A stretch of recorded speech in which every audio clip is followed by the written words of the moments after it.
Hello, welcome back to my channel, or welcome to my channel if you're new here. My name is Emma.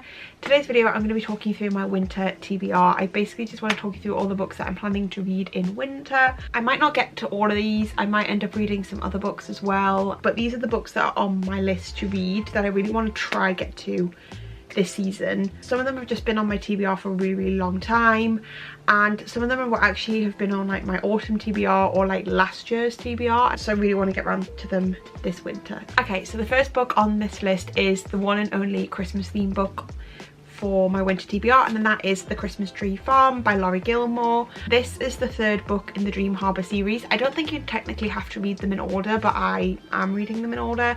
So I've read The Pumpkin Spice Cafe and I've read The Cinnamon Bun Bookstore. Honestly, there's quite a lot of like good sounding Christmas themed romance books out there, but I just want to pick this one because I think this is going to be a nice easy read. Like I said, I've read two of her books already, so I kind of know what to expect, and I just wanted like a cute easy Christmas read. This one follows Kira, who hates Christmas, and she's just bought a Christmas tree farm, and then she meets Bennett Ellis is on vacation in Dream Harbour trying to break away from both his life and his constant desire to always fix things. But fate finds Ben trapped by a blanket of snow at Kira's farm, and despite her grinchiest first impressions, with the glow of the fairy lights twinkling in the trees and the promise of a warming hot chocolate, maybe, just maybe, these two lost souls will have a Christmas they'll remember forever. I really love the Dream Harbour series. They are quite predictable and you know what's going to happen, but I find them just really cute, easy romance reads, and I just wanted something that was a little bit feel good for my Christmas read. Yeah, something that's like really easy, it's not going to take too much on my brain. I feel like December is already a month that I've got a lot on the brain, so I just want a nice easy little Christmas themed romance. I like the idea of this one because it seems like it's a forced proximity, and I actually quite like the idea that she's gonna be like the grumpy one, because normally in a romance it's like the man that's always the grumpy one. I'm looking forward to reading this. I know what I'm getting into with this, and I feel like this is just gonna be a nice little Christmassy read, so I feel like this is gonna be the book that I'm reading in the lead up to Christmas, the week of Christmas, when I just want a nice cozy festive read.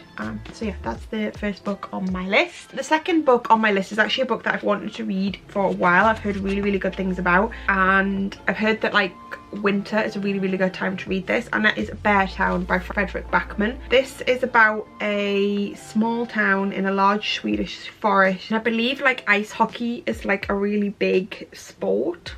Hockey is a really big sport in the town, and then it says, and then one day the town is put in jeopardy by a single brutal act which I believe divides the town. I don't really know much about this, and that's kind of the way I've been trying to keep it, because I've heard like really good things, and I kind of wanted to go in a little bit blind, because at first I thought it was just going to be a cozy winter read, but it seems like there's like a lot more to it with like a single brutal act. So I'm not really sure what to expect. I do also believe this is the first one in a series. I probably won't get around to the rest of the series this winter, but it'll be interesting to see if I want to pick up the rest of the series next year. And I have read a Frederick Backman book. I read A Man Called Ove, which I really loved, and that just sounds like a really good winter read. It's set in a Swedish town. I feel like there's a lot of snow, like even the cover, like it gives like cold vibes. I will keep you updated on this, because like I said, I feel like I've not given you much of a synopsis, because like I said, I'm trying to keep myself a little bit blind with this book. I'm really excited to read it. Okay, and then the next book on my list to read is Iron Flame by Rebecca Yarros.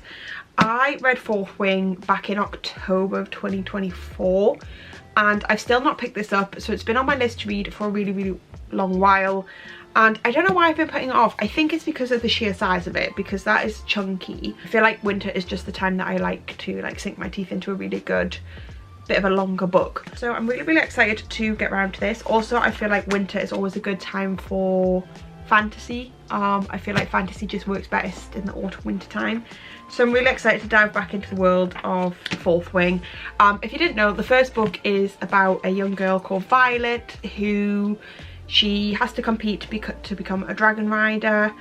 She has to go through a series of trials, and that's kind of the first half of Fourth Wing, and then the second half of Fourth Wing is more of a romance story. And yeah, so she's going through Basgiath War College. Throughout the whole entirety of Fourth Wing, there's kind of like this war going on in the background that you're not really privy to, because they're in the middle, you're following these young people through trials, whereas I feel like this is going to go more into war. into the war. What I'm actually quite excited for this is I feel like Fourth Wing was a really good introductory because it didn't do too much world building, whereas I feel like this, just because of the size of it, is really going to sink more into the world and what's happening outside of the college and really like put those young people into the real world now. Sounds really exciting. There was a big reveal at the end of Fourth Wing, so I'm excited to see how that's going to play out in this book. I'm a little bit hesitant about this just because I've heard this one's not as good as Fourth Wing, but I'm excited to get back into the world because I did really love the first one. Yeah, she's just a bit of a chunky, but I think it'll be a good book for me to read in January. I feel like January is just like the quiet month where like you're not really doing a lot, so I have time to sit and sink my teeth into a chunky fantasy novel. Next on my list is Sally Rooney's Intermezzo. I'm pretty sure I've read every Sally Rooney during winter time, even though all her books are about very different things. I feel like they've all like worked really well reading them in the winter time. And I believe Intermezzo deals with grief. It is about two brothers who are grieving the loss of the father, I believe. Aside from the fact that they're brothers, Peter and Ivan seem to have little in common. Peter is a Dublin lawyer in his 30s, successful, competent and apparently unassailable. In the wake of their father's death, he's medicating himself to sleep and struggling to manage his relationships with two very different women. Ivan is a 22-year-old competitive chess player. He has always seen himself as socially awkward, a loner, the antithesis of his glib elder brother. Now, in the early weeks of his bereavement, Ivan meets Margaret, an older woman emerging from her own turbulent past, and their lives become rapidly and intensely intertwined. For me, like I say, Sally Rooney they just feel like winter to me. They're about yearning, they're a lot about relationships, and I really love reading those types of books in the winter time. Also, with it dealing with grief is something I tend to associate with wintertime. So I feel like sometimes we want to like combat those winter blues, and I feel like this is just going to really lean into those winter blues. Also, there's the topic of chess in this, and chess just feels like a winter indoor cozy game. But yeah, I'm really excited to read it. It's been on my list to read for ages. As you can see, I've got the hardback, so I've owned it since it pretty much came out, and I've not got around to it. It does make me kind of sad because this is the last Sally Rooney book that I have to read, and then I've got to wait until whenever she does her next release, which could be a while. I'm not really sure if she's announced anything yet. I don't think she has. I'm really excited to read this book because I've loved all her other ones. I feel like this one has been quite polarizing. It sounds like up my alley, and I just really love and resonate with her writing, so I feel like this is going to be a good book when I want to be in my winter feels. Okay, the next book on this list is not a book that typically I would read in winter at all, and it has actually been on my list to read for a while. I've not got around to it, but I do want to read it because the film comes out in January, which I still think is a really odd choice. It is You and Me on Vacation by Emily Henry.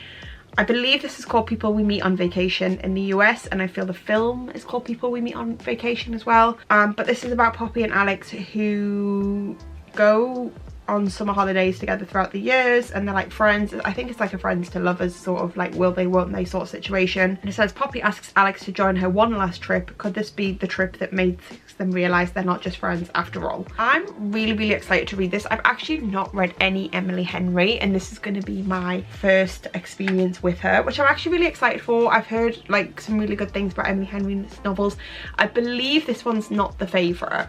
I feel like this was her first one, but they are bringing out the film on Netflix in January. From all the trailers and everything, I'm really excited to watch it, and I know I'm going to want to watch it, but I do want to read the book before I do that. And I feel like between all these gritty, heavy novels that I typically read in the winter, I feel like this is going to be a nice relief, even if it's not giving me winter vibes, because it's all about holidays, and it gives me like a very like quick easy holiday read to read in the sunshine on a lounger, but I'm going to be reading it on my sofa cozied up with a hot chocolate. So yeah, not my typical winter read if I'm honest, but I do want to read before the film comes out, and like I say, I think it will just be a nice relief from all the other books on this list. Okay, and then the next book on my list is actually a book that's been on my list to read for a little while, and then I was watching a TikTok video by Nick Marner, who I really love on TikTok. He does really good book recommendations, and all the books that I've read that he's talked about I've really enjoyed. He recommended reading this book in winter, and like I said, it's been on my list for a little while, and I'm really intrigued because I feel like when I first picked this up I hadn't heard a lot about it,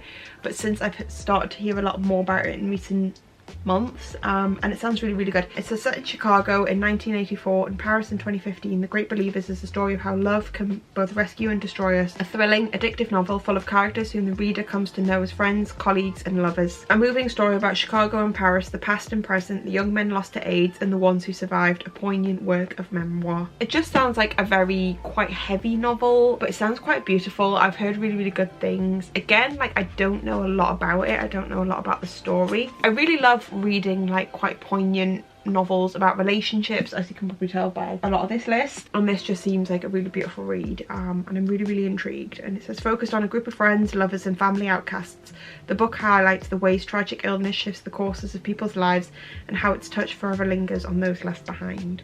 So yeah, like I said, I think it's going to be quite a heavy book to read. Winter is definitely a time that I like to read a lot of contemporary fiction. I love reading books about relationships between people and emotions and like very slow novels like that, and that's kind of what this book is giving me. And yeah, I feel like this is just going to be a good read. Again, it's quite a long book, so another good one for me to sit with. Yeah, I'm looking forward to it.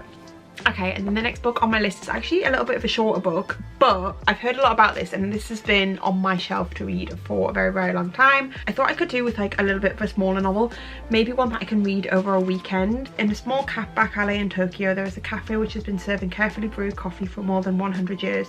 But this coffee shop offers its customers a unique experience, the chance to travel back in time. We meet 4 visitors, each of whom is hoping to make use of the cafe's time-travelling offer in order to confront the lover who left them, receive a letter from their husband whose memory has begun to fade, see their sister one last time, and meet their daughter they never got the chance to know. But the journey into the past does not come without risks. Customers must sit in a particular seat, they cannot leave the cafe, and they must return to the present before the coffee gets cold. Again, this seems like quite a heavy, introspective, slow novel dealing with grief and loss and reflecting on your life, and I feel like this is going to be another quite moving novel. I feel like I've got quite a lot of sad books on this list, but I feel like it's going to be I'm really intrigued to read this. It kind of gives me vibes of, I read a book called The Travelling Cat Chronicles that I really loved, which is about a man travelling around trying to get people to take his cat, and I really enjoyed that because it was kind of like showing his slight relationship with all these people through the novel, and I really enjoyed it. And this gives me like similar vibes. And I think it's just going to be a nice book to cozy up with on an afternoon in winter. I've not got anywhere else to be. Okay, and then the last book on my list is Talking at Night by Claire Daverley. This has been a book that's been on my TBR to read for a very long time. I actually got it as a Christmas present back in 2023, and I feel like this is my yearning romance book. It's going to be a very character driven, and I'm very excited for this. I've wanted to read this for ages. I'm a little bit nervous because I do have quite high expectations, which I think is why I've put off reading it for so long. The story of Will and Rosie, who meet as teenagers. They're opposites in every way. She overthinks everything. He is her twin brother's wild and unpredictable friend. But over secret walks home and late night phone calls, they become closer, destined to one another's great love story. Until one day tragedy strikes and their future together is shattered. But as the years roll on, Will and Rosie can't help but find their way back to each other. Time and again, they come close to rekindling what might have been. What do you do when the one person you should forget is the one you can't let go? I just feel like it's going to be, again, it's going to be a character-driven novel, a lot of yearning, a lot of like slow-paced, character-based, and I'm very excited. These are the exact sort of things that I love to read in this time of year. I think this is going to be one that I read around February. I'm not normally one for like a typical like rom-com-y love story. I mean, I do quite like that, but I also do like a more yearning, slow burning, almost like feels a little bit more realistic relationship story, and I feel like this is going to be this for me. So I think I'm going to save this one for February, and then I will probably pick up another sort of rom-com to read in February as well, which is a little bit more happier. But I'm actually really excited to get around to this because, like I say, it's been on my list to read for a very long time, and it sounds very up my alley. Like, this is like the kind of typical book that I'm destined to enjoy. So we will see, and I'm very excited for that. But yeah, they are all the books on my winter TBR. I might have to sprinkle in a few more like happier themed books, just because I feel like there's quite a lot of like heartache and sadness that I'm destined for in these books. And like I say, I might not get around to reading all of these. List might change if anything new comes out, if something just piques my interest. They're all the books that I'm planning on reading in winter. If you do have any recommendations for me, or any of these books that you would really recommend that I prioritise, then do let me know in the comments below. And also I'd love to hear what you're planning on reading for winter. I feel like winter is just one of my favourite times for reading. It's one of those times where I just want to get cozy and really, like I said, just sink my teeth into a good book. So yeah, I'm really excited to get around to reading all of these. But if you did enjoy this video and you do enjoy book videos, I'd love if you could give this video a thumbs up, and I will see you all next week for a brand new video. Goodbye.